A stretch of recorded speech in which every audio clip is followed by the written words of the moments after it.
Hi, my name is Rick Cook. I'm going to be the instructor for the course today. Today we're going to talk about hearing protection, OSHA Regulation 29 CFR 1910.95. Some of the objectives that we want to go over before we actually start. You should be aware of the effects of noise on hearing. At the end, what controls can be put in place to reduce or eliminate those noises. The different types of hearing protection that we offer. The proper selection of the hearing protection. Audiometric testing, what it's about and why we do it. Employees' responsibilities and your right to access your medical records. There will be a test at the end of this class. You do have to pass it with an 80% or above. I'll also be going through the class and giving out some handouts. It's going to be the PowerPoint. You can take notes, write notes down. And at the very end, you will receive a certificate stating that you went through the hearing protection awareness class. Before we start, let's talk about emergency procedures. If there is a fire for any reason whatsoever, we're going to go out the main door, go out to the left of the parking lot, and there's a muster sign in the left-hand corner. If you cannot make it to that muster sign, we're going to go to the alternate muster station, which is going to be out the back door. Go to the right, and you'll see another muster sign that's outside right there. We're not expecting any kind of drills today, so expect that so any kind of alarm that goes off, expect it to be a real one. Also, I'm going to ask that all phones are turned off, leave it on vibrate. If you need to take a phone call, please just take it outside. And also, if you have that urge to text, I'm asking you to be respectful to me up here doing the training, because it's annoying to see someone texting or looking down at their phone while I'm up here speaking.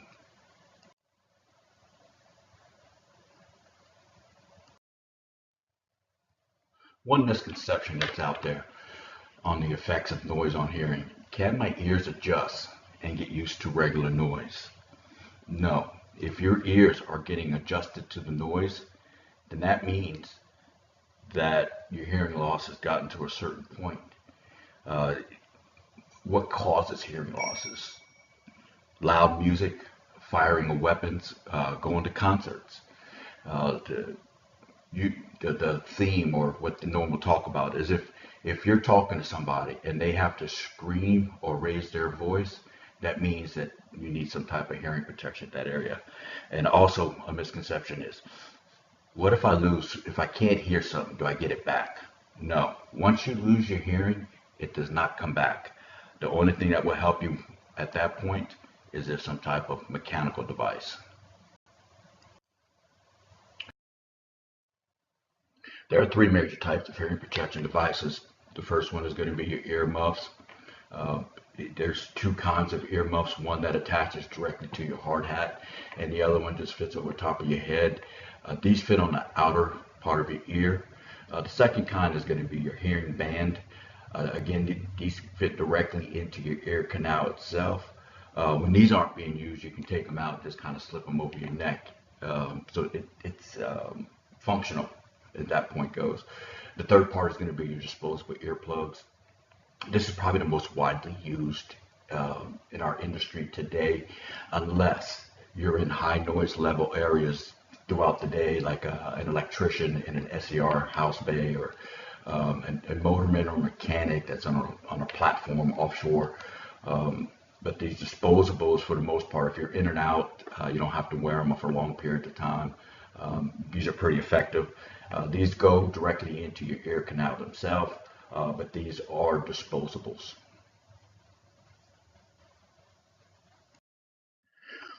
OSHA requires levels above 85 decibels or more on an 8-hour period. Requires some type of hearing conservation program.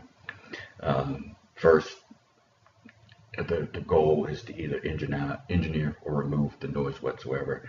How do you do that? Can the equipment be moved to a different location? Can it be insulated to reduce the noise to below 85 decibels and up? If not, then a hearing protection plan has to be established. Now let's talk about some advantages and disadvantages of hearing protection devices. Again, anything with You got to, at a time weighted average of 85 decibels or more, you got to have some type of hearing protection device being used. Some advantages: earmuffs don't fit into the ear canal itself. They go over the outer ear, which help protect your ear canal. Earmuffs are reusable. The disposable kinds, the roll-up kinds that fit into your ear canal itself, have to be thrown away after each use. Earmuffs can be cleaned and sanitized. Also, earmuffs are easily found because you can attach them to your hard hat, or they also can be worn around your neck if possible. Disadvantages: disposables must be inserted into your ear canal. So in order to insert them into your ear canal, they have to be rolled up. You got oil on your hands. If you've been working out in the field, you got dirt in your hands, and all that's going into your ear canal once you put them in there. Because they're disposable, they have a tendency to be left laying around. Typically, guys take them out their ear. Guys and girls take them out of the ear, and they don't have a garbage can. They just leave them laying around, or just throw them on the deck, or throw them into the Gulf of Mexico. Because they're oily, because they're only on certain locations, or because they're not easily accessible, or the guys might be going into a certain area and there's none left. What happens is, instead of grabbing something for the hearing protection, they'll just kind of hurry up and try to get into the noise, do whatever job task they have to do, and then hurry up and get out of there. We'll talk a little bit about earplugs and earmuffs, the two most common, widely used hearing protection devices at our market today. But I want to really drill down into your noise reduction rating and what that is. Now, I took the actual statement from the NRR website, and it's a unit of measurement to determine the effectiveness of hearing protection devices. They are classified by dBA, or decibels, and approved by ANSI with accordance to OSHA. So what is the actual NRR noise reduction rating? When a hearing protection device is worn, each hearing protection device has an NRR rating, usually on the box or package or whatever it is. Keep in mind, though, that the NRR is measured in decibels. The hearing protector being used does not reduce the surrounding decibel level to that exact number of decibels associated with that protector's decibel or NRR rating. Let's say that you're at a rock concert. The level of exposure is 100 decibels. You're wearing earplugs with the NRR, noise reduction rating, of 33 decibels. Your level of exposure would not be reduced to 67 decibels. Instead, you have to determine the actual amount of decibel reduction applied. How do you do that? You take the NRR number, which in this case was 33. You subtract 7 and divide by 2. So given the rock concert, you're at a rock concert, your noise reduction equation would look like 33 minus 7 divided by 2, which is now going to give you 13. So you take that 13 and subtract it from 100, and you will find you'll get a reduction down to 87. So let's say that you're wearing a hearing product with the NRR of 27. So what would we do with that? You take the 27 minus 7 and divide that by 2. You're going to get a reduction of 10. All right, so if you apply that to your 87, now you're going to reduce it by 10 decibels. So now you're going to be you'll have a noise exposure of 77.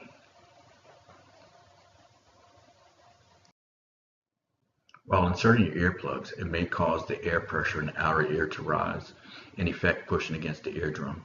To bypass this risk, such earplugs are instead removed, compressed, and inserted to the desired depth. What causes all this? What is the reasoning for this power to slide?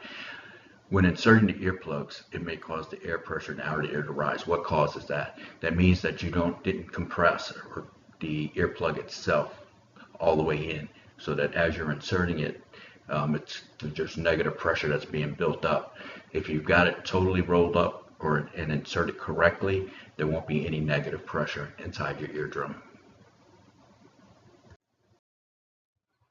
All right, so what's the correct way to insert an earplug? Take the earplug out of its wrapper, but first, make sure that your hands are totally cleaned up. Make sure there's absolutely no dirt, grease, or oil on your hands whatsoever.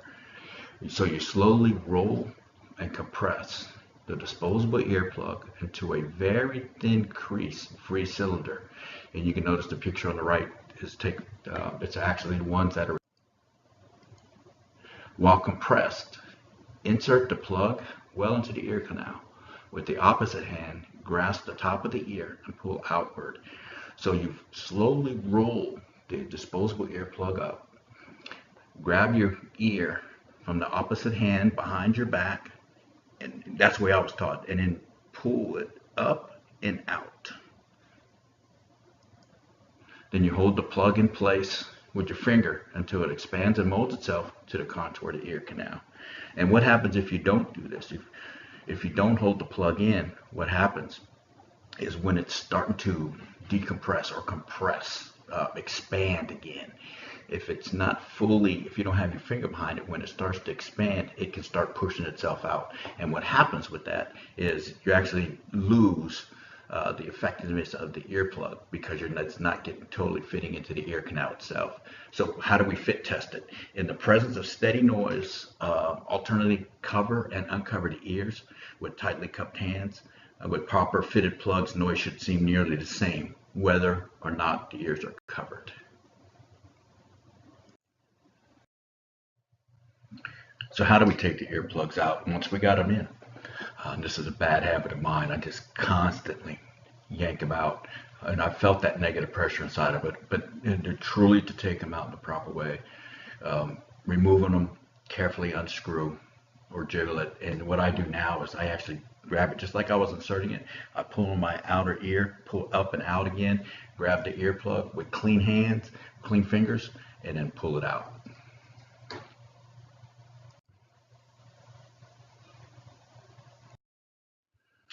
OSHA has a 5-phase hearing conservation program for our industry.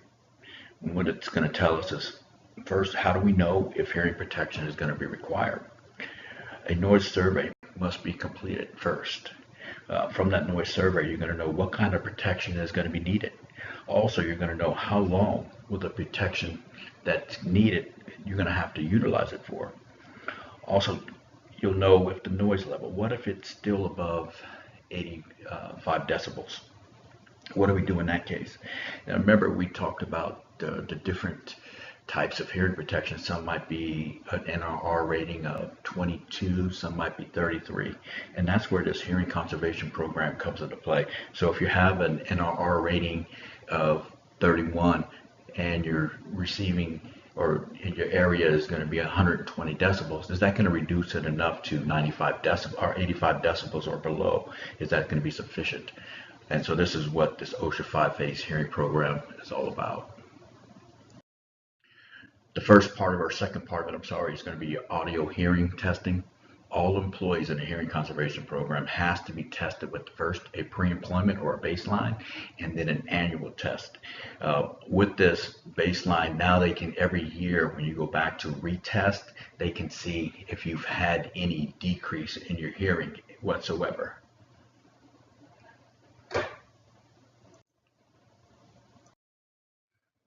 So every year we know that employees have to go through audiometric testing. Another part of the hearing conservation program is employee training. Employees have to be trained on an annual basis on the effects of the noise on their hearing, the different types of hearing protection devices, what the NRR rating and what it's all about, the proper fitting, the proper use of the audiometric testing equipment, and also the proper use and advantages and disadvantages of the hearing protection that is available to them at the work site.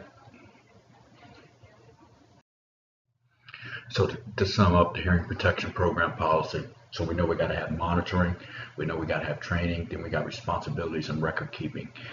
So we talked about the noise monitoring and the surveys. That all has to be formalized, documented. The training, same thing. Any type of training that is done within a hearing conservation program has to be documented, and the training rosters will be maintained at our office for 5 years. What kind of responsibilities does an employee have? The employee's got to make sure that he's properly wearing his hearing protection.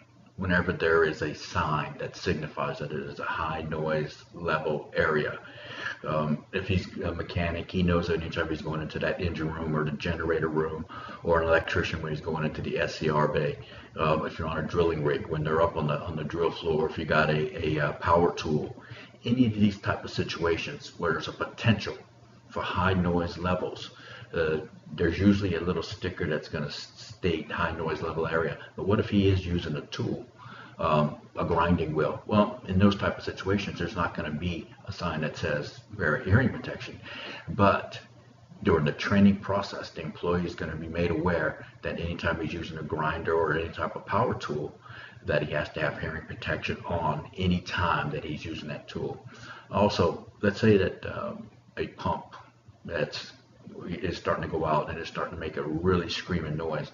Well, you got to be working around it for a period of time, but they can't get that pump fixed because they're waiting on a part of them. So anytime you're around that particular piece of equipment, again, because now your noise decibels levels have increased, which weren't normally there, because when you did the noise survey initially, something has changed. Well, the pump is going out, that's why it's changed. So now you have to wear hearing protection around this particular area.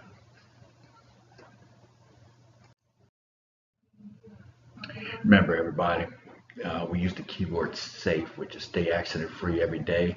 When we focus on safe 24/7, we will eliminate reportable incidents.